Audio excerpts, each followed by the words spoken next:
date à laquelle nous nous associons à tous les travailleurs et employeurs du monde entier pour commémorer ce jour mémorable où les vaillants travailleurs sont tombés sous les balles de la police pour avoir réclamé au 19e siècle à Chicago, aux États-Unis, l'amélioration de leurs conditions de travail. Cet exercice se poursuit jusque maintenant dans cette même salle et elle est à encourager. Ce jour constitue pour le gouvernement de la République démocratique du Congo une occasion de faire le point sur le progrès réalisé dans la mise en œuvre du cadre global de la politique de l'emploi et de la réforme en République démocratique du Congo. En ces jours mémorables, nos pensées pieuses vont vers nos dignes fils et filles qui nous ont quittés et dont nous gardons les meilleurs souvenirs, particulièrement ceux de la partie est du pays, déchirés par plus de 22 ans de conflits sur le fond de pillage, viol et meurtres orchestrés par le Rwanda voisin. Il en est de même pour nos compatriotes de Kwamouth et la commune de Maluku, victimes des conflits tribaux.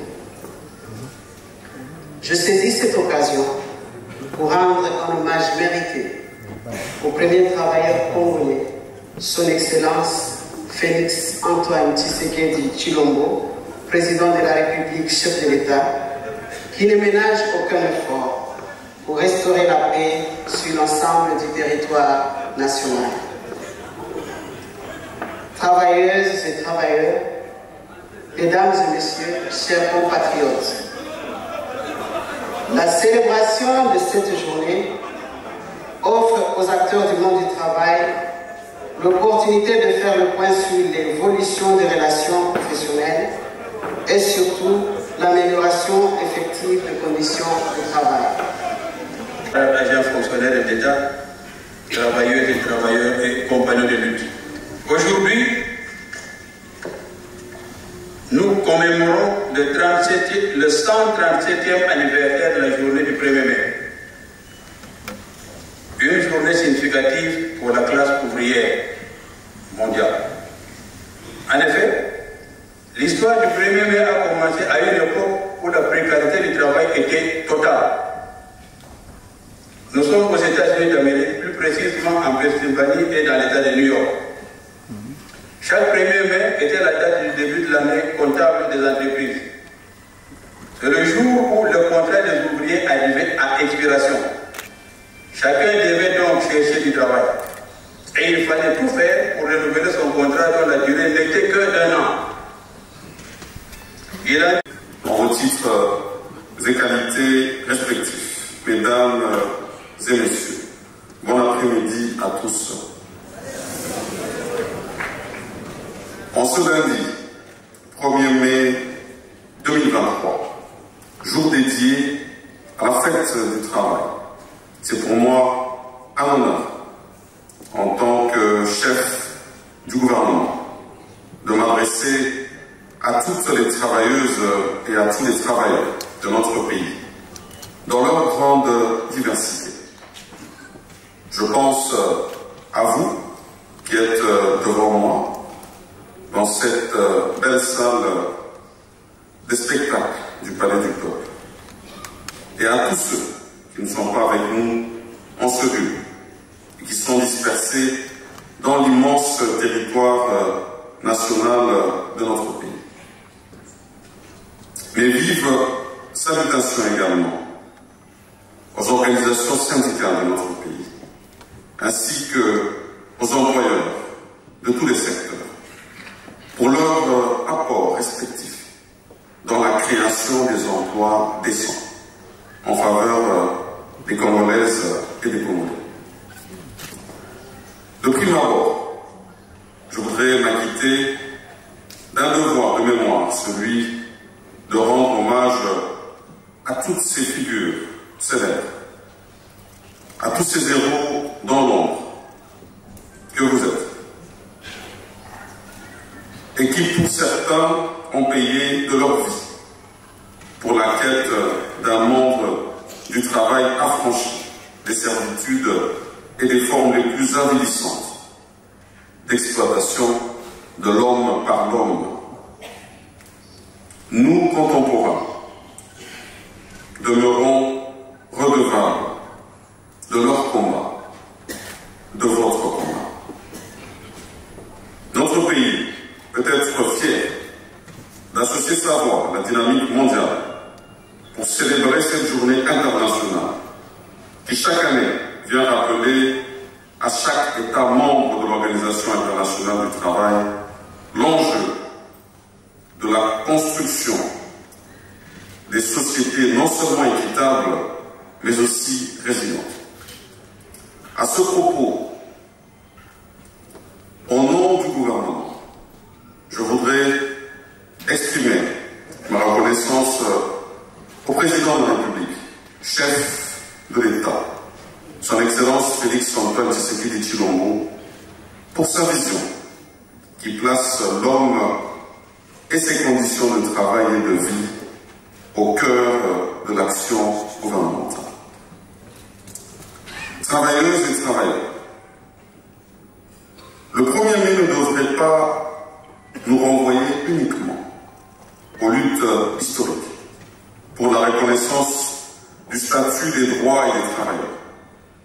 Ce jour dédié au travail constitue également une occasion d'apprécier la capacité de l'homme et de la femme à changer leur vie, la vie de la communauté, de son entreprise, de son pays, par son travail.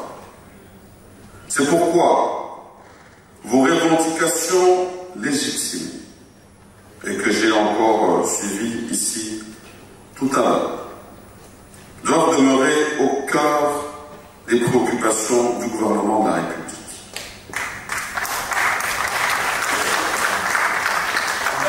Et ça a été rappelé ici dans un processus de dialogue constructif, franc et sincère.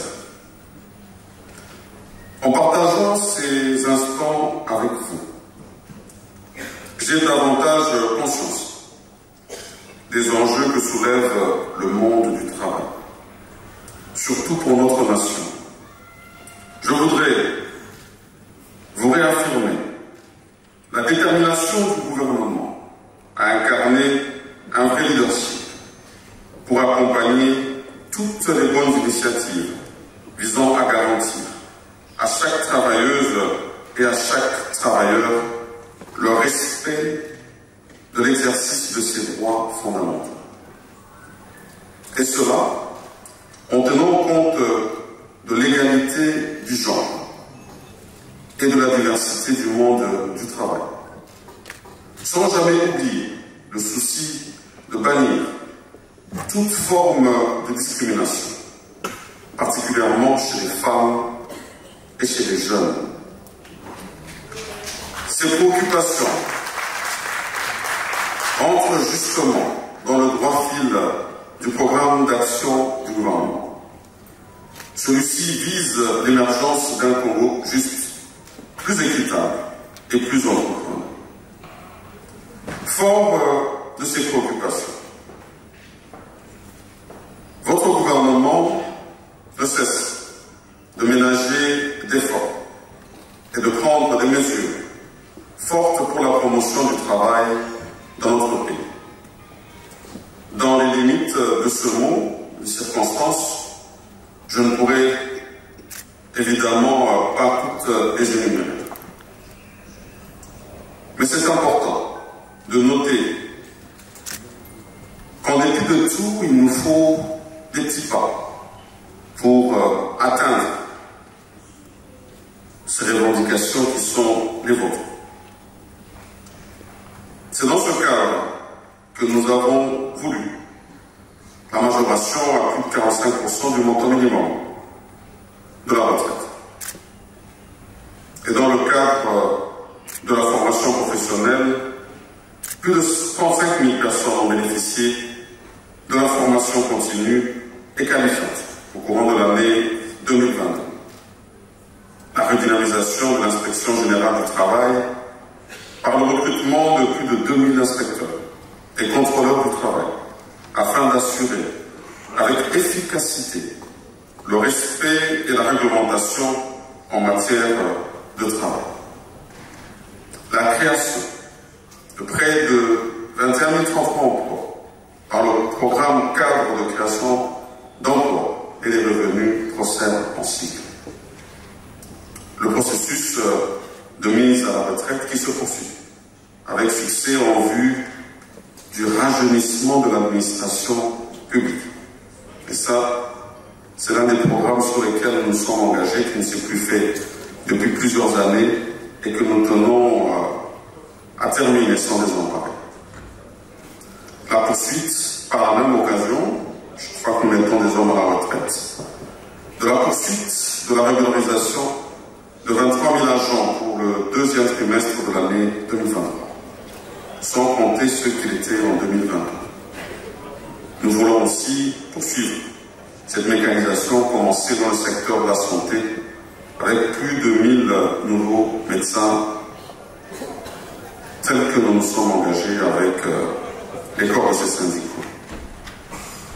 Et la poursuite de la mécanisation des enseignants dans le cadre de la poursuite de la gratuité de l'enseignement. Nous sommes déjà à plus de 250 000 enseignants payés depuis que nous sommes à l'avènement du gouvernement que je dirige. Le gouvernement a également initié des séries de réformes. Réformes importantes dans le cadre légal du travail dans notre pays, notamment par la loi numéro 22/031 du 15 juillet 2022 portant régime spécial de sécurité sociale des agents publics de l'État, du protocole d'accord entre le gouvernement de la République démocratique du Congo et l'OIT portant sur le programme pays de promotion du travail décent. Le décret numéro 2/13-17 du 9 avril 2022 portant organisation et fonctionnement des établissements de facilitation de la couverture santé universelle en République démocratique du Congo. Le décret numéro 22/33 du 17 octobre 2022 fixant les règles de fonctionnement du Conseil supérieur des mutuelles. Le décret numéro 22/34 du 17 octobre 2022 fixant les modalités de contrôle de l'État sur les mutuelles.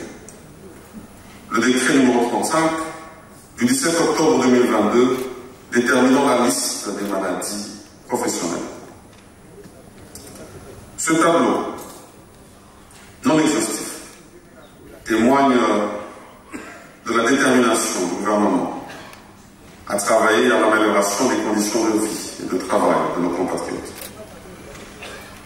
Dans le même sens, votre gouvernement privilégie toujours la collaboration avec les investisseurs nationaux.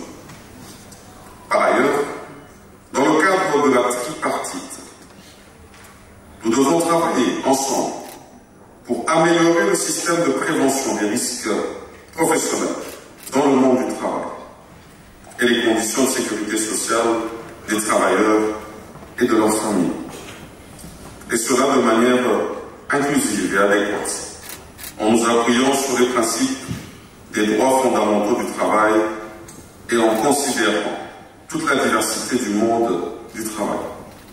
C'est de l'effort de chacun que nous atteindrons la vision tant attendue d'un Congo émergent dont le peuple profite réellement des richesses immenses que l'Éternel Dieu lui a données.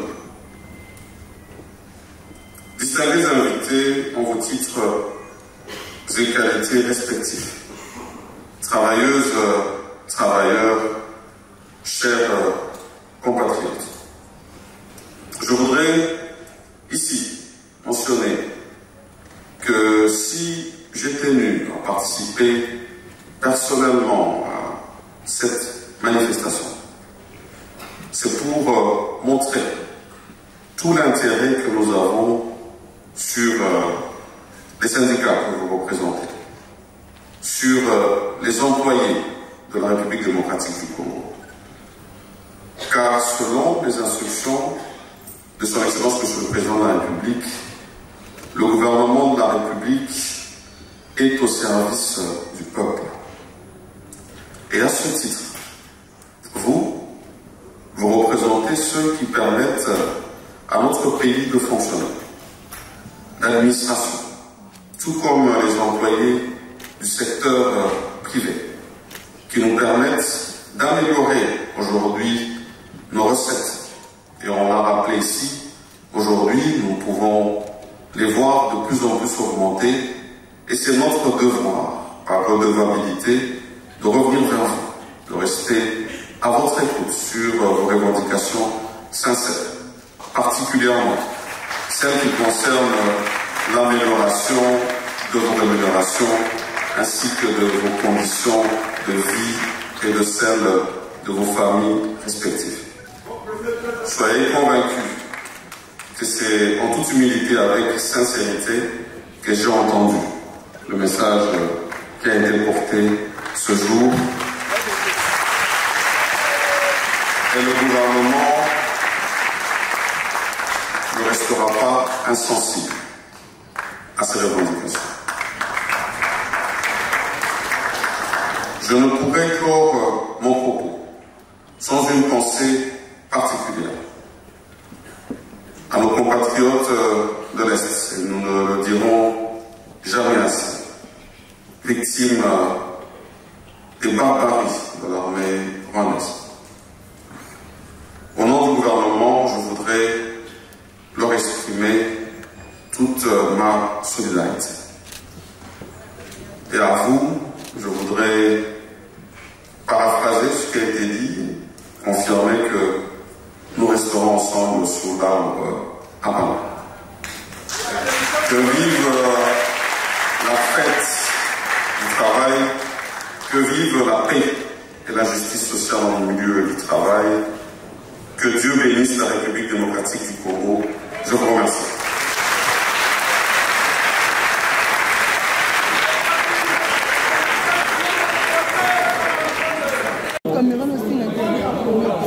Alors ça fait des familles. Alors vous êtes dans la stand et puis il y a la salle de banquier, en autorité.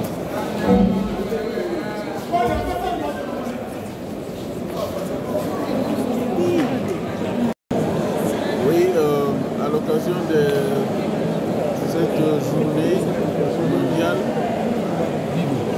de défense des droits du travailleur, je suis traversé par un sentiment de joie après avoir écouté le message